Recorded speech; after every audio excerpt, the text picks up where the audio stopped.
അപ്പൊ നല്ല കൈപ്പുളി ഏട്ടൻ കൊടുത്തയച്ചിട്ടുണ്ട്, വെള്ളുള്ളി എന്ന് പറയും. അപ്പൊ ഇത് ഇനി നമുക്ക് അച്ചാറാക്കണം.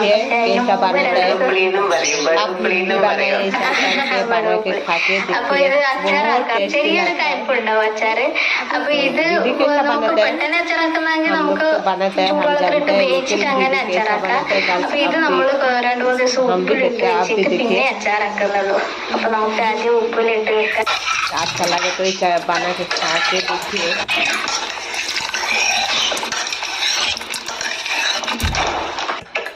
गाइस प्लीज लाइक कर दीजिए, जो कमेंट भी कर दीजिए। आप लोग नहीं देखते हैं वीडियो बहुत അപ്പൊ ചെറുതായിട്ട് മുറിച്ചിട്ടിട്ട് ഉപ്പ് ഇട്ടിട്ട് കുപ്പിയിലാക്കി വെച്ചിട്ടുണ്ട്. ഇനി 2 ദിവസം കഴിഞ്ഞിട്ട് മത്തങ്ങനെ കൂട്ടിയിട്ട് നമ്മൾ അച്ചാറാക്കും.